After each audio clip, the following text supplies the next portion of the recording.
नमस्कार, मैं आरबी सिंह यादव और आप देख रहे हैं मेरा YouTube channel RB Singh Yadav editor. आज हम पहले भी चर्चा कर चुके हैं पिछले वीडियो में और उससे पिछले वीडियो में जो एग्जिट पोल है उसके बारे में, लेकिन इंडिया अलायंस के नेता पूरी तरह से गोदी मीडिया के किसी भी जो एग्जिट पोल है उससे बेखबर है। आपको मालूम ही है कि इंडिया अलायंस ने ये घोषणा कर दी थी कि कोई भी जब एग्जिट पोल के लिए टीवी चैनल प्रवक्ताओं को बुलाता है तो कोई प्रवक्ता उनके पास नहीं जाएगा और उनका बहिष्कार करेगा जो प्री पोल है। उन्हें मालूम था कि ये जो एग्जिट पोल बताया जाएगा वो पहले से प्लान्ड है। इसमें अखिलेश यादव के अलावा राहुल गांधी ने तो पहले ही कह दिया था कि ये मोदी मीडिया का एग्जिट पोल है, इस पर हमको कोई भरोसा नहीं है। और उन्होंने अपनी संख्या भी गिना दी थी कि 295 सीटें हम ला रहे हैं, सरकार हमारी बनने जा रही है। कितना कॉन्फिडेंस के साथ ये सारी बातें हुई हैं। और वैसे मैं आपको बता दूं कि गोदी मीडिया ने या कहें मोदी मीडिया ने जो कुछ भी एग्जिट पोल बोला है उसमें कहीं से होकर भी भारतीय जनता पार्टी और आरएसएस खुद भी भरोसा नहीं कर रही है। उन लोगों को लग रहा है कि ये अंतिम चाल है जिसके ज़रिए लोगों को ये समझाया जा सके कि सरकार हमारी बनने जा रही है। मतलब कहना चाहिए कि लोगों को खड़े रहने के लिए कहा गया है कि खड़े रहो जब तक मतगणना पूरी ना हो जाए। और बाकी शायद फिर ये बातें चल रही हैं कि यदि मशीनों के ज़रिए भी, जिलाधिकारियों के ज़रिए भी चुनाव जीता जा सकता है तो उसे भी जीता जाना चाहिए। मैं पिछले वीडियो में भी मैंने आपको ये बात बताई थी कि गृह मंत्री ने 140 जिलाधिकारियों से सीधे बात की है, जो कि सीधे बात करने का कोई तुक नहीं बनता। जिलाधिकारी हमेशा राज्य सरकार के अधीन होते हैं, उनके तबादले, उनकी सारी चीज़ें जो कुछ भी होता है राज्य सरकार तय करती है। लेकिन चूँकि गृह मंत्री हैं, देश का प्रशासनिक और पुलिस का अमला उसके अंडर में आता है, कानून व्यवस्था देखी जाती है, तो जिलाधिकारी गृह मंत्री का सम्मान करते हुए बात कर भी लेते हैं। लेकिन इन 140 में से कितने जिलाधिकारी ऐसे होंगे जो अमित शाह की बात को मानेंगे या नहीं मानेंगे। खैर, अब आप देखिए अखिलेश यादव, भूतपूर्व मुख्यमंत्री, उत्तर प्रदेश समाजवादी पार्टी के राष्ट्रीय अध्यक्ष की ये प्रेस वार्ता। आपने मेरा चैनल अभी तक सब्सक्राइब नहीं किया तो ज़रूर कर लें और इस वीडियो को शेयर भी ज़रूर करें, क्योंकि अखिलेश ने बहुत सारे गंभीर मुद्दे उठाए हैं। चुनाव खत्म हो चुका है और बहुत सारे एग्जिट पोल तरह तरह की जानकारी दे रहे हैं। मैं आपके बीच में आपके माध्यम से कुछ बातें रखना चाहता हूं। मैं शुरुआत करता हूं कि जितनी ऊंचाई पर जाकर कटती है पतंग, उतना ही बड़ा होता है उसका पतन। भाजपा कई दोषों के लिए जिम्मेदार है। सामाजिक रूप से भाजपा ने देश में सौहार्द बिगाड़ा, वह भाईचारा खत्म किया, जाति के खिलाफ जाति, संप्रदाय के खिलाफ संप्रदाय लड़वाया, संविधान द्वारा दिए गए आरक्षण को साजिशन खत्म करने के लिए बेरोजगारों से छल किया, पेपर लीक कराए, देश के लिए आगे बढ़कर लड़ने वालों की बहन बेटियों के लिए जानबूझकर अपने मंत्रियों से अपशब्द कहलवाए, महिलाओं के प्रति अपराध बढ़ाए, मणिपुर हाथरस, महिला पहलवान, पिछड़े दलित, अल्पसंख्यक व आदिवासियों पर अत्याचार और सबसे खराब व्यवहार किए जाने के लिए रिकॉर्ड बना। आर्थिक रूप से इलेक्टोरल बॉन्ड का ऐतिहासिक भ्रष्टाचार किया। इलेक्टोरल बॉन्ड के माध्यम से पैसा कमाने के लिए मुनाफा खोरी को बढ़ावा दिया, जिसने महंगाई को बढ़ाया। अपने फायदे के लिए भाजपा ने जनता पर बेतहाशा महंगाई थोप दी। नोटबंदी से व्यापार कारोबार चौपट कर दिया।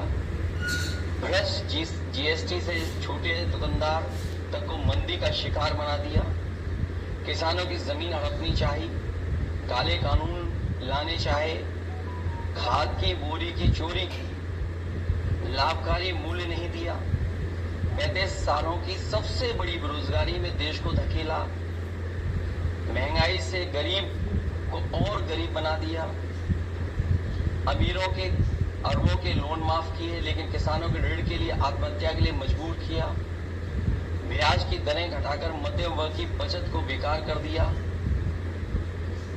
बैंकों में तरह तरह के चार्ज और पेनल्टी से लोगों के खाते दीमक की तरह अंदर ही अंदर खा गए, बैंक लॉकरों के नाम पर जिम्मेदारी से पल्ला झाड़ लिया, नैतिक रूप से चंदे तक का पैसा खा गए, केयर फंड के नाम के आगे पीएम के नाम का इस्तेमाल करके बाद में हिसाब देने से मना कर दिया, अपराधियों को शामिल करने, उनके कृत्यों पर पर्दा डालना, जैसे मणिपुर में अपने संगी साथियों द्वारा बेटी के साथ अमानवीय व्यवहार में, बीएचयू छात्र अभद्रता कांड में, खीरी किसान हत्याकांड में, हाथरस की बेटी के बलात्कार हत्या व कानपुर देहात कांड में जहां मां बेटी को झोपड़ी में जिंदा जलाकर मार डाला, ऐसे अनगिनत उदाहरण हैं।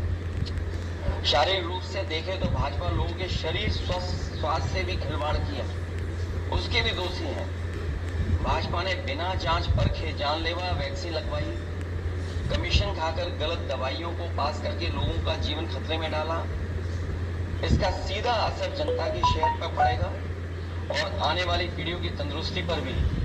भाजपा पीढ़ियों पर प्रहार की दोषी भी है। मनोवैज्ञानिक रूप से लोगों के दिल और दिमाग में जानलेवा वैक्सीन लगवाने के बाद बीमार होने पर डर बैठा दिया। महिलाओं के अंदर असुरक्षा का भाव घर कर गया। युवा अनएम्प्लॉयमेंट या अंडर एम्प्लॉयमेंट से डिप्रेशन का शिकार हुआ। राजनीतिक रूप से चंडीगढ़ के मेयर चुनाव में कैमरे के सामने धांधली की, चुनी सरकारें गिराई, खरीद फरोख्त का नकारात्मक सियासत को जायज ठहराया, पारिवारिक रूप से राजनीतिक फायदे के लिए परिवारों को लड़वा दिया, भाई के खिलाफ भाई को।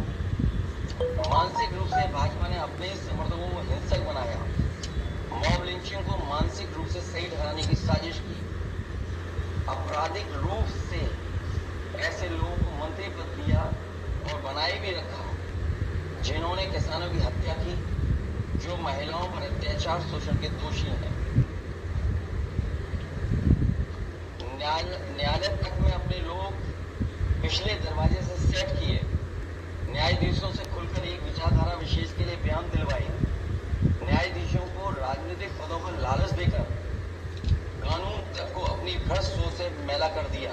यही काम यूनिवर्सिटी कॉलेज स्कूलों में किया। नौकरशाही में लेटरल एंट्री के बहाने यही धांधली की। योजना आयोग खत्म किया। ED CBI IT income tax को सरकार बनाने बचाने और चलाने के लिए इस्तेमाल किया। झूठे आंकड़ों से देश और दुनिया को छला, जिससे अंतर्राष्ट्रीय स्तर पर भारत को विकासशील देशों की श्रेणी से बाहर करने की बात से देश की शर्मिंदगी झेलनी पड़ी। विदेशों में बैठे भारतीयों को अपमान झेलना पड़ा। दुनिया में डंका बजाने की बात करने वालों का ही ढोल पिट गया। विकास व रोजगार के झूठे आंकड़े देकर ठगा। संवैधानिक रूप से संविधान को पहले कमजोर करने पर बदलकर धीरे धीरे खत्म करने की साजिश ही नहीं, अपने लोगों से शरेआम कहलवाया भी। लोकतांत्रिक रूप से जनतंत्र को मनतंत्र में बदलने का दुस्साहस किया। व्यक्ति को व्यवस्था से बड़ा बनाने और बताने का दुष्प्रचार कर लोकतंत्र की भावना का अपमान किया। चुनाव के नतीजों को कुछ भ्रष्ट मीडियाकर्मी और अधिकारियों की मिली वजह से बदला भी और आगे भी इस चुनावी घपले को जारी रखने का षड्यंत्र रचा। भाजपा ने इन्हीं सब कारणों से देशवासियों की जिंदगी को खतरे में डाल दिया है। साथ ही भाजपा ने अग्निवीर जैसी अल्पकालिक भर्ती जो देश की सुरक्षा व सीमाओं से समझौता करके देश को खतरे में डाल दिया है। भाजपा का झूठा राष्ट्रवाद चीन की घुसपैठ से रसांगला मेमोरियल जैसे शहीदों के बलिदान का स्मारक तक नहीं बचा पाए हैं। भाजपा की भ्रष्ट नीतियां बीते कल के लिए नहीं बल्कि भविष्य में भी देश की रक्षा के लिए असमर्थ व अक्षम है। इसलिए जनता इस बार गांधी जी को याद करते हुए करो या मरो की तरह आंदोलित हो गई है और अपने देश के भविष्य बचाने के लिए नया स्वतंत्रता आंदोलन लड़ने के लिए तैयार बैठी है। जनता स्वतंत्रता सेनानियों की तरह बलिदान करने के लिए तैयार है, क्योंकि भाजपा काल में उसका जीवन तो वैसे ही दूभर हो गया है। जनता की सकारात्मक सक्रियता से देश नकारात्मक ताकतों से आजाद होने जा रहा है। देश प्रेमी 140 करोड़ जनता की शक्ति के आगे भ्रष्ट और संकीर्ण सोच के चंद देश विरोधी लोग टिक नहीं सकते। देश का युवा फिर से कफन सर पर बांध कर कह रहा है, मेरा रंग दे बसंती चोला। मैं कहना चाहता हूँ, इंडिया की जीत देश और देश की जनता की जीत से देना चाहता हूँ। कि अचानक आपको मुझे बुलाना पड़ा और आप सभी साथी यहाँ पर हैं।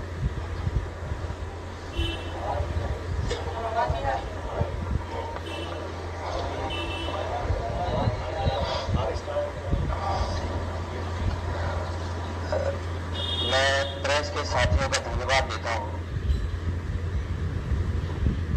कि इतने सुने बुलाने पर आप सभी यहाँ पर आए हैं। आप देख रहे थे अखिलेश यादव, जो भूतपूर्व मुख्यमंत्री उत्तर प्रदेश और समाजवादी पार्टी के अध्यक्ष। उन्होंने आज मतगणना से एक दिन पहले प्रेस कॉन्फ्रेंस बुलाई और सभी मीडिया कर्मियों का धन्यवाद दिया जो वहां आए। उन्होंने इस प्रेस वार्ता में उन गहरे घावों के बारे में बताया जो जनता आमतौर पर त्राह कर रही है। नोटबंदी से लेकर के महिलाओं के ऊपर अत्याचार, व्यापारियों के ऊपर पूरी तरह से मंदी का आ जाना और बहुत सारी बातें आपको सुनने को मिली। आपको ये सब चीज़ें कैसी लगी हैं ज़रूर बताएं, लेकिन मैं समझता हूँ अखिलेश यादव का आज प्रेस वार्ता में ये बातें उठा देना कोई ऐसा संकेत देता है कि आगे की रणनीति पूरी तरह से तैयार हो चुकी है और उन्हें सारी चीज़ें पूरी तरह से पता है कि क्या होने वाला है। इसका मतलब सरकार इंडिया गठबंधन की बनने वाली है। बड़े कॉन्फिडेंस के साथ उन्होंने ये सारी साफ गोई से बातें रखी हैं। तो आपने ये वीडियो देखा, आपने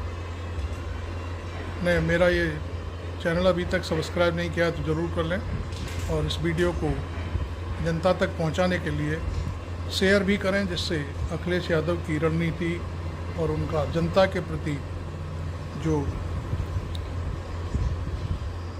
रुझान है वो सबके सामने आ जाए। Thank you very much. मैं आरबी सिंह यादव।